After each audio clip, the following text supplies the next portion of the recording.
this on YouTube.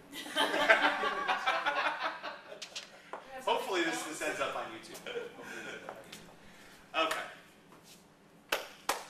What's this one called? What's this one called?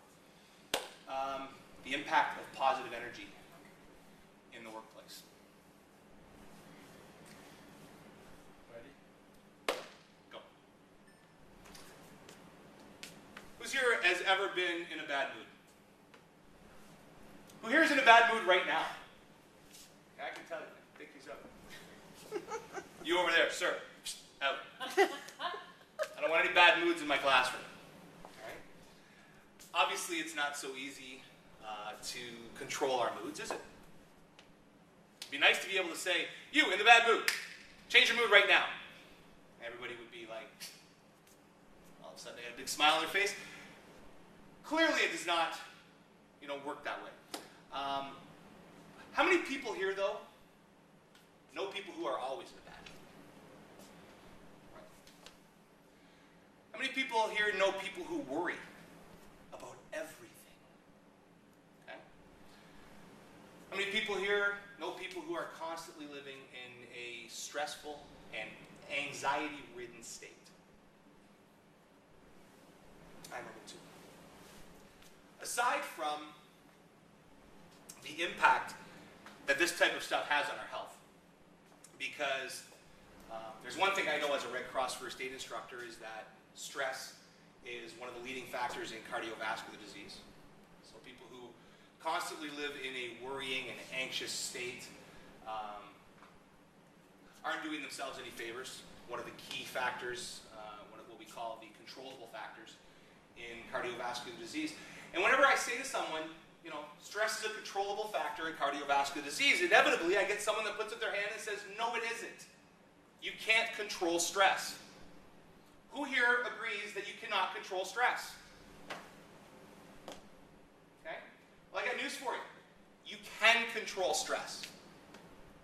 And for those of you who have come today, congratulations, today's your lucky day. I'm going to teach you how. All right?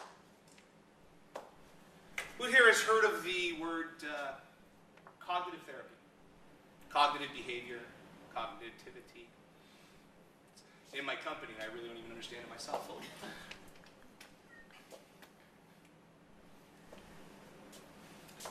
In the cognitive flow chart, it all starts with our thoughts. Okay? Right now, if I want to think of something that drives me nuts, I could do it. I could change my mood right now just by deciding what I'm going to think about. I want to think about something that gets me angry. I'm going to think about something that gets me angry. I want to think about something that makes me happy. I'm going to think about something that makes me happy. Inevitably, what do our thoughts always lead to?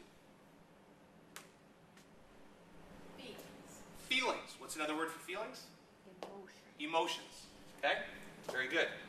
Our thoughts lead to our emotions. It's like the law of gravity. Okay? What goes up must come down. Whatever we think, we will feel. Okay? And for some of us, certain thoughts, we talked about triggers a little bit earlier on, certain thoughts will lead to triggers that are emotional. And these types of emotions are going to bring us way outside of the playing field that we want to be in. Okay? There is a normal range. And when I use the word normal, I don't want anyone here to think that I'm saying you're abnormal if you don't operate in this range. But there is a typical range of emotions that we operate in on a daily basis. Okay? So we wake up and we're kind of neutral, and then we're kind of happy, and then we're kind of sad. And we operate in this range of emotions on a day-to-day basis. Okay?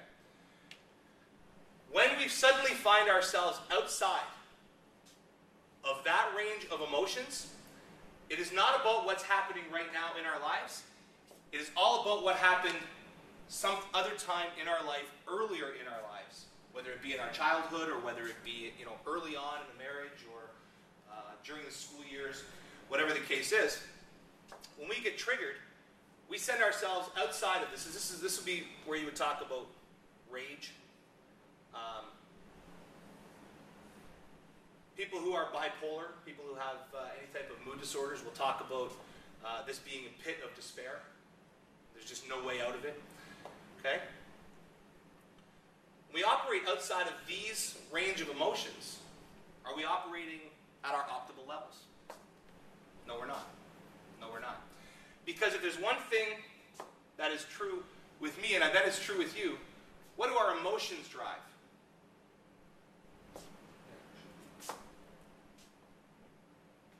I'm looking for the word actions.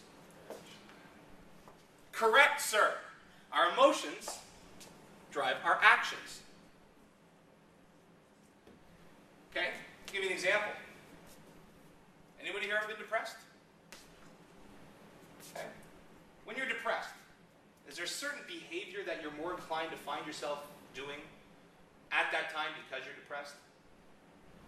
What would that be? Moping. Okay. When I'm depressed, sleeping. So over here says she sleeps when she's depressed. She wants to go to bed. She wants to curl up in a ball, put the covers up over her head. I play video games. Okay. Or I eat. When I'm stressed out, I'll be in the fridge. You will find me in the fridge at 3 o'clock in the afternoon. You'll find me there again at 3:15. Okay? And in the middle of that, I'm playing my video games. My wife can always tell when I'm having a bad day because I go and turn the Xbox on. And she'll come in and she'll ask me, everything okay? And I'd be like, oh yeah, I'm about to snipe some people tonight in the head. Okay? And I call my 9-year-old daughter, hey, you want to snipe some people with me? She's so good at that. I know. One of those laws of jobs that I was unable to enforce properly. Boundaries around the video games. Okay, so our emotions are going to lead to our actions. Now, some people's actions are when they're upset, when they're angry, when they'll yell. Or some people's actions, when they're depressed, they'll eat. Or when they're depressed, they'll sleep. Or when they're depressed, they'll play video games. Or when they're depressed, they'll drink. Or when they're depressed, they'll have another type of substance that they'll want to ingest, whether it be smoking dope or whatever the case is. But our actions are all driven by our emotions. Lastly, what do our actions lead to in the end?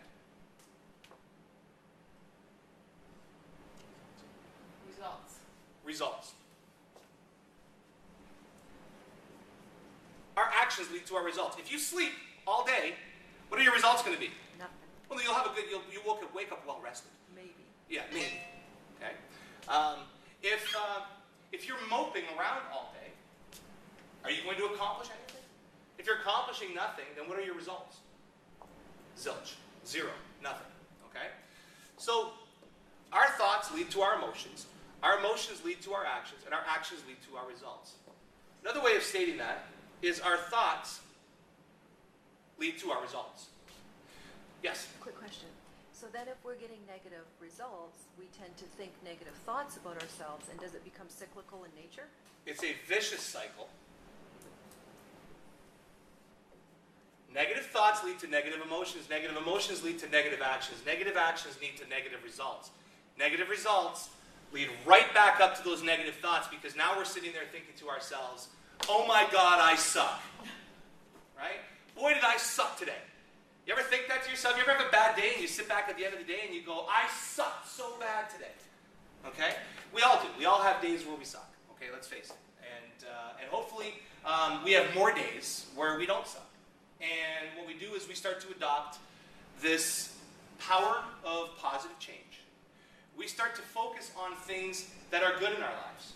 Okay? So if negative thoughts lead to negative results, who here has what they would maybe define as a thought that brings them to their happy place? Yeah, they all have a happy place, right? For those of you who saw the movie Happy Gilmore, his happy place is two little people riding around on bicycles while his aunt and him grandmother and him are being served pitchers of beer, and there was a goat, I think, in the background there somewhere. My happy place, it may be a little bit different from all of you. My happy place is my daughter Jordan. I've talked to you a little bit earlier on about my daughter Jordan. It doesn't matter how bad of a mood I'm in. All I have to do is picture that cute little face in my head, and you know what? Instantly a smile goes on my face. And by changing the way we think, we also change the way that we respond to triggers. Okay? Anger management was a problem for me earlier on in my life. I had huge anger issues. I wasn't always the nicest person to be around. Got some anger management training, and through that anger management training, I learned that I really like to learn how to become a better person. And so that was what kind of spurred me to be on a path for continuous improvement. One of the things that I learned was my anger rears its ugly head when I'm triggered. And one of the things that triggered me is anything that I would consider disrespectful. So, for example, if you're following me too closely in my car, you're disrespecting me. And if you're disrespecting me, I'm probably going to get triggered, and I'm probably going to react. And my reaction starts with, this person's following me too closely, I focus on it, my emotions. My action is I slam on my brakes right when that person is a little bit too close. The results of that is potentially a fist fight, or a day in jail, or a combination of both, or possibly, people got injured.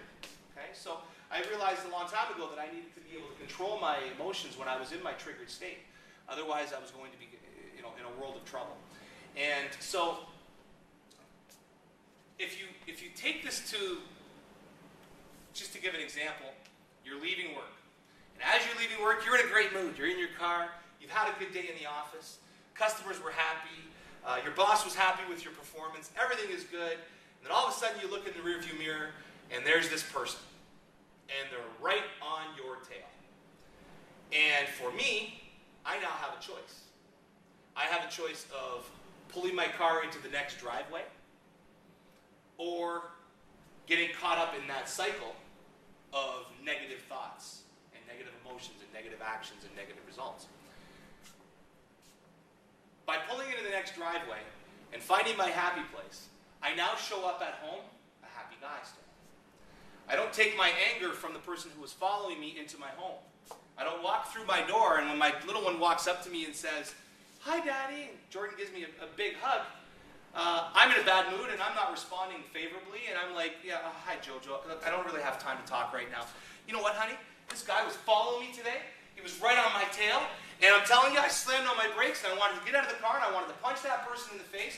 What have I just done to my happy home? I just brought my mood into my happy home. My home was happy until I walked in. Okay? So, I don't get angry anymore. Let me rephrase that. I get angry. Of course I get angry. But now I try to shorten the time between the trigger and the anger and the thinking happy thoughts. And if I can picture my daughter's face, I know that I'm going to be able to overcome. Now I'm dealing with positive thoughts. My positive thoughts are leading to positive emotions. My positive emotions are leading to positive actions. My positive actions are leading to positive results. And just like you had said a few moments ago, those positive results are leading back to more happy thoughts. I'm no longer sitting there going, "I suck." I'm now going, "Wow, I had a great day. And I want to have a great night." And Jordan comes up to me, and she's 9, and she says, "Hi, Daddy, it's so good to be home." I get down there, and I pick her up, and I go, "Oh, my goodness, my little princess. How are you feeling today?" And she smiles, and she says, "Oh, Daddy, I got to show you this picture I just drew." And my wife looks at me, and she's happy because she knows that I'm now relating with our children on a great way. And I now spend some time with them. And why?